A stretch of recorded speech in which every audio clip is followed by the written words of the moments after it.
ಮಾಲಿಕೆ 7 ಮಾಲಿಕೆ ವಿಶೇಷ ಸಕ್ರಿಯ ಲೇಖಕರು ತಿಂಗಳ ವಿಶೇಷ ಲೇಖಕ ಜೋಗಿ ಅವರ ಕಾದಂಬರಿಗಳು ಪುಸ್ತಕ ಪರಿಚಯ 3 ಪುಸ್ತಕದ ಹೆಸರು ನದಿಯ ನೆನಪಿನ ಹಂಗು ಲೇಖಕರು ಜೋಗಿ ಅಭಿಪ್ರಾಯ ಯೋಗೇಶ್ ಜಮದಗ್ನಿ ಓದುತ್ತಿರುವವರು ಪಲ್ಲವಿ ಎಂಆರ್ ಇದೊಂದು ನದಿಯಂತೆ ಹಲವು ತಿರುವು ಏರಿಳಿತಗಳ ಕಥನ ಕೌತುಕ ಕಾದಂಬರಿ ರಘುನಂದನ ಚಲನಚಿತ್ರ ನಿರ್ದೇಶಕ ಸ್ನೇಹಿತನ ಸಾವಿನ ಸುದ್ದಿ ತಿಳಿದು ಇದ್ದಬದ್ದ ನಿರ್ದೇಶನ ನಿಲ್ಲಿಸಿ ಉಪ್ಪಿನಂಗಡಿಗೆ ಹೊರಡುತ್ತಾನೆ.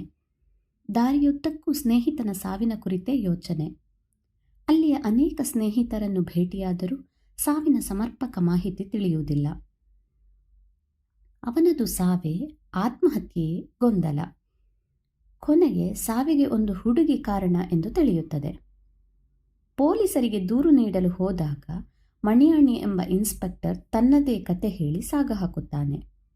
ರಘುನಂದನನಿಗೆ ಸ್ನೇಹಿತನ ಕೊಲೆ ಬಗ್ಗೆ ಊರೇಕೆ ಮೌನವಾಗಿದೆ? ಕೊಲೆಯಾದ ನಿರಂಜನನ ಮನೆಯವರು ಯಾಕೆ ದೂರು ಕೊಡಲಿಲ್ಲ? ಅವನು ಕೊಲೆಯಾಗುವುದು ಎಲ್ಲರಿಗೂ ಬೇಕಿತ್ತೆ ಎಂದೆಲ್ಲ ಯೋಚಿಸುತ್ತಲೇ ಮುಂದಿನ ಚಿತ್ರದ ಸ್ಕ್ರಿಪ್ಟ್ ಮುಗಿಸಿದ. ಈ ಮಧ್ಯೆ ರಘುನಂದನನಿಗೆ ನರ್ಮದೆ ಎಂಬ ಹುಡುಗಿ ಪರಿಚಯ.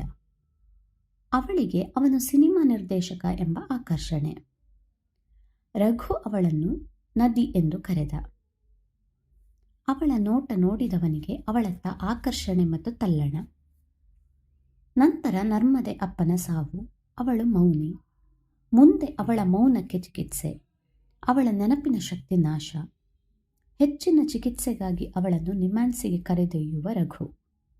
ನರ್ಮದೆ ರಘು ವಿವಾಹ ತರಾತುರಿಯಲ್ಲಿ. ಕೊನೆಗೆ ನರ್ಮದೆ ಗರ್ಭಿಣಿ. ಸಮಾಜದ ಕಣ್ಣಿಗೆ ರಘು ನರ್ಮದೆ ಮಗುವಿನ ತಂದೆ. ಮುಂದಿನದು ಕುತೂಹಲ. ಆನಂದ, ಸೋಮಯಾಜಿಗಳ ಮಗ ಆನಂದ.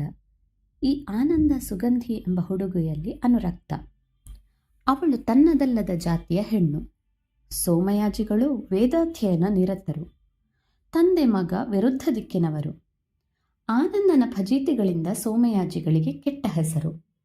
ಅವರನ್ನು ಪೌರೋಹಿತ್ಯಕ್ಕೆ ಕರೆಯುವವರಿಲ್ಲ. ಮಗನ ಜೊತೆ ಸಂಬಂಧ ಮಾಡಬೇಡ ಎಂದು ಹೇಳಲು ಸೋಮಯಾಜಿಗಳು ಸುಗಂಧಿ ಮನೆಯತ್ತ. ಅಲ್ಲಿ ಅಚಾನಕ್ಕಾಗಿ ಸುಗಂಧಿಯ ಬೆತ್ತಲೆ ಮೈದರ್ಶನ. ಸೋಮಯಾಜಿಯವರಿಗೆ ಸುಗಂಧಿ ಆಕರ್ಷಣೆ. ಆನಂದ ಪಶ್ಚಿಮ ಘಟ್ಟ ಉಳಿಸಿ ಎಂಬ ಆಂದೋಲನದಲ್ಲಿದ್ದ. ಅಂಥದ್ದರಲ್ಲೂ ಸುಗಂಧಿ ನೋಡಲು ಮನೆಯತ್ತ ಹೊರಟು ಬಾಗಿಲು ಬಡದ. ಅವನಿಗೆ ಅಲ್ಲಿ ಸುಗಂಧಿ ಸೋಮಯಾಜಿಗಳಿಗೆ ಬರೆದ ಪತ್ರ ಸಿಗುತ್ತದೆ. ಆದರೆ ಅಪ್ಪ ಯಾಕೆ ಸುಗಂಧಿ ಮನೆಗೆ ಬಂದಿದ್ದರು ಎಂಬ ಬಗ್ಗೆ ಉತ್ತರ ಹೊಳೆಯಲಿಲ್ಲ. ಮತ್ತೆ ಅವಳ ಮನೆಗೆ ಬಂದಾಗ ಕಂಡದ್ದು ಸುಟ್ಟು ಹೋದ ಸುಗಂಧಿಯ ದೇಹ. ಆನಂದ ಅಲ್ಲಿಂದ ಪರಾರಿ. ಸುಗಂಧಿಗೇನಾಯಿತು? ಉತ್ತರ ಓದುಗರಿಗೆ ಮುಂದೆ ಸಿಗುತ್ತದೆ. ಆನಂದ ನಾಪತ್ತೆಯಾದ. ಪುನಃ ಪ್ರತ್ಯಕ್ಷನಾದಾಗ ಆನಂದ ಪತ್ರಕರ್ತನಾಗಿರುತ್ತಾನೆ. ಆನಂದ ರಘುನಂದನ ಮಿತ್ರರಾದರೂ ಅವರಿಬ್ಬರ ಮಧ್ಯೆ ವೈಮನಸ್ಯ ಬಂತ. ಆನಂದ ಸತ್ತದ್ದು ಹೇಗೆ? ನಿರಂಜನ ಕೊಲೆಯಾದ ಅಥವಾ ನಿಧನನಾದ ಎಂಬ ಸುದ್ದಿ ತಲುಪಿಸಿದ ನಂತರ ಅವನೇಕೆ ಸತ್ತ? ಹೇಗೆ ಸತ್ತ?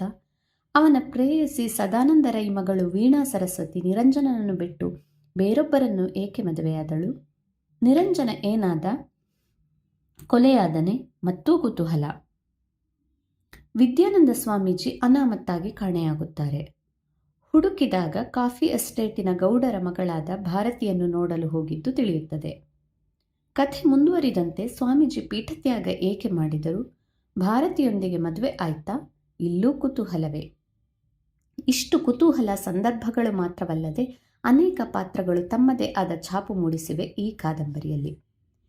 ಕಾದಂಬರಿ ಒಮ್ಮೆ ಹಿಡಿದಿರೆಂದರೆ ಅನಾಮತ್ತು 264 ಪುಟಗಳನ್ನು ಒಂದೇ ಸಿಟ್ಟಿಂಗ್ನಲ್ಲಿ ಓದಿಬಿಡಬಹುದು. ಪುಟ್ಟ ಪುಟ್ಟ ಅಧ್ಯಾಯಗಳು.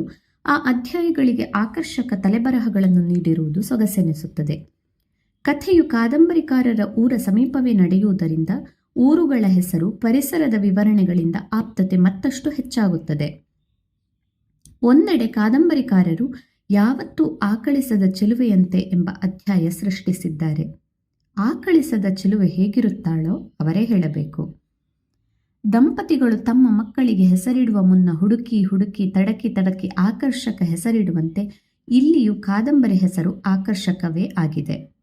ಕಾದಂಬರಿಯಲ್ಲಿ ಬರುವ ಆಂಟನಿ, ಮುಖ್ಯಮಂತ್ರಿ, ಡಿ.ಜಿ. ಗೌಡರು, ಪೊಳಲಿ ಸುಬ್ರಹ್ಮಣ್ಯ, ನಾಗೇಶ್ಮಯ್ಯ, ಇನ್ಸ್ಪೆಕ್ಟರ್ ಮಣಿಯಾಣಿ, ಧನಂಜಯ ಪೂಜಾರಿ, ಐತಾಳರು, ತೋಳ್ಪಾಡಿತ್ತಾಯರು ಸೇರಿದಂತೆ ಇನ್ನೂ ಹೆಚ್ಚು ಜನರನ್ನು ಭೇಟಿ ಮಾಡಬಹುದು.